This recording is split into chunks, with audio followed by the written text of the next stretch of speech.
Assalamualaikum, Om Swastiastu, Rahajang Semeng, selamat pagi, salam bahagia bagi kita semua. Jumpa lagi dalam segmen DWS Dharma Wacana Singkat by Mohan Entertainment. Ya, jumpa lagi dengan saya di hari ini, di hari yang berbahagia ini. Saya akan mencoba membawakan sebuah Dharma Wacana Singkat dengan judul Pedagang dan Semut. Nah, bagaimana kisah pedagang dan semut?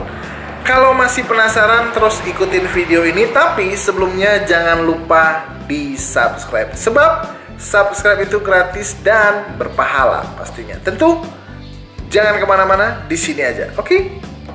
Terima kasih saya ucapkan buat teman-teman yang udah mensubscribe channelnya Mohan Entertainment. Terima kasih atas dukungan. Semoga kita semua diberikan kesehatan di masa pandemi ini. Nah, saya lanjutin lagi DWS saya, Dharma Wacana Singkat saya yang berjudul Semut dan Pedagang. Di sudut kota hiduplah beberapa masyarakat yang rata-rata masyarakat ini memiliki tempat sarapan yang unik, yaitu di sudut kota. Nah, di sudut kota ini tempat berkumpulnya para pedagang pagi dan penjual sarapan. Nah, yang menarik dari kisah pedagang-pedagang ini, saya hari ini akan membahas tentang Ibu Karisma. Nah, Ibu Karisma sudah berjualan selama 20 tahun. Beliau menjual kue-kue khas Indonesia dan sarapan khas Indonesia. Tentunya kue-kue ibu ini manis seperti ibu itu sendiri. Nah, jadi saking manisnya kue ibu ini sangat laris. Ibu ini berangkat atau stay di tempat jam 6 pagi, jam 9 dan jam 10 sudah habis. Lalu muncullah pertanyaan-pertanyaan di benak pedagang lainnya. Apa sih ilmu ibu ini? Apa sih yang dilakukan ibu ini? Kok dagangannya cepat sekali habis? Apakah Ibu Karisma memakai penglaris? Nah, di sini dia. Ini dia kisah yang sangat istimewa. Kenapa saya bilang istimewa? Ternyata Ibu Karisma memang memakai penglaris. Apa itu penglarisnya? Di sini saya akan menjelaskan. Setelah 20 tahun berjualan, ada seorang pelanggan tetap. Kita sebut aja pelanggan tetapnya namanya Ari. Setiap hari si Ari ini membeli sarapan Ibu Karisma, kadang kue, kadang snack-snack Indonesia lainnya, dan terkadang juga bergantian. Pokoknya dia selalu menikmatin sarapan yang ada di sudut kota tersebut. Tapi suatu hari Ari heran dengan tingkah laku Karisma. Kenapa setiap saya membeli kue, ibu itu selalu menumpahkan setetes gula merah? Hari ini Senin dia pergi meneteskan gula merah. Besok saya pergi hari Rabu dia meneteskan lagi gula merah. Ah, udahlah, gula merah masa harus saya bahas, pemikiran si Ari dalam diri.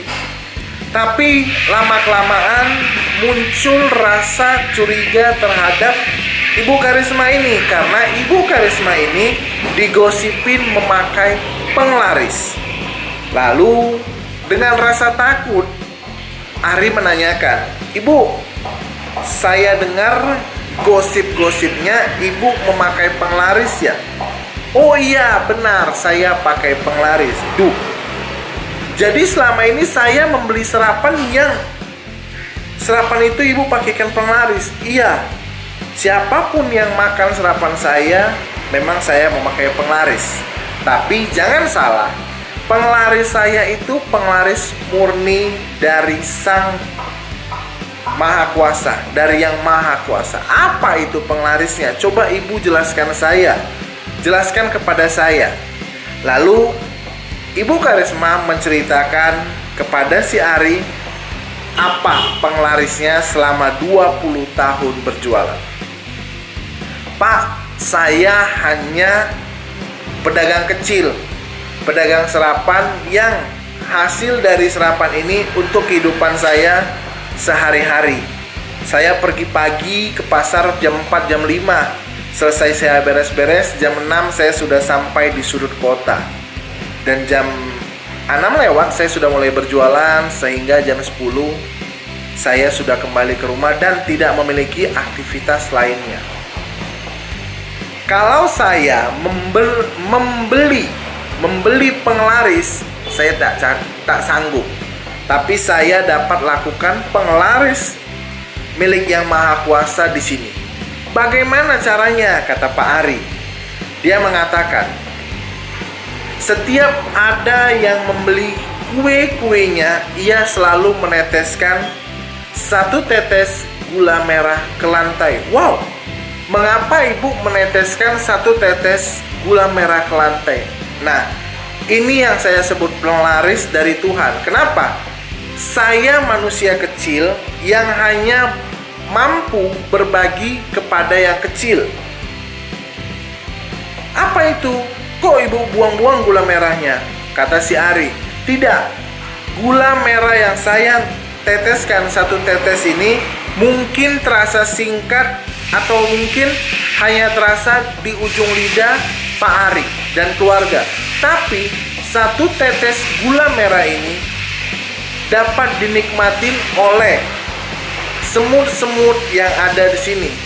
Semut-semut yang saya berikan gula merah ini, dia tetap mendoakan saya agar saya diberikan rezeki dan selalu dilindungi oleh Yang Maha Esa. Makanya ketika saya melihat orang-orang memberikan bingkisan, orang-orang memberikan sumbangan, saya minder, saya tak mampu untuk melakukan hal banyak. Yang saya dapat lakukan hanya memberikan sumbangan kecil kepada hewan. Ingat, kita manusia, kita makhluk hidup, dia juga makhluk hidup. Kalau kita dapat saling mengasihi, dapat saling mencintai, dan dapat saling memberi, maka kehidupan kita pasti akan bahagia. Biar saja pedagang-pedagang lainnya mengatakan saya pakai penglaris. Bagaimana mungkin saya pakai penglaris? Toh untuk kehidupan aja saya cukup-cukupkan, saya pas-pasan. Tapi kalau hanya untuk meneteskan 1 tetes gula merah, saya yakin bukan hanya saya, pedagang lainnya juga pasti sanggup. Nah, kisah ini menarik. Kisah ini sangat istimewa. Kisah semut dan pedagang ini sangat mengetuk pintu hati sebenarnya. Kok bisa? Ingat, di balik kata-kata Ibu Karisma tadi, itu ada kata-kata sedekah. Walau kecil, dia telah bersedekah. Walau dia hanya bersedekah kepada semut. Nah, kita manusia, makhluk hidup yang diberikan keistimewaan dari Yang Maha Kuasa, masa kita tidak bisa memberikan yang lebih. Oleh karena itu, di masa-masa sulit, di masa-masa pandemi, yuk berbagi yuk. Apa aja yang kita punya, mari kita berbagi. Agar kehidupan kita senantiasa dilindungi oleh Yang Maha Kuasa, senantiasa selalu diberkati, dan senantiasa selalu diberikan kebahagiaan. Ingat, kebahagiaan yang paling istimewa itu bukan diciptakan orang lain, tapi kebahagiaan yang paling istimewa itu adalah ciptaan kamu sendiri. Kamu lihat seperti ini. Kamu bernapas, lalu kamu hembuskan kembali. Segar nggak? Fresh nggak? Maka dari itu, bersyukurlah dan bahagialah. Sebab dengan kamu bersyukur dan bahagia, hidup kamu pasti akan lebih baik hari ini, esok, dan selamanya. Oke? Jangan lupa berbuat baik kepada siapa saja dan jangan pernah lupa untuk menjaga alam. Saya menutup DWS ini dengan Pramasanti, Om Santi Santi Santi Om.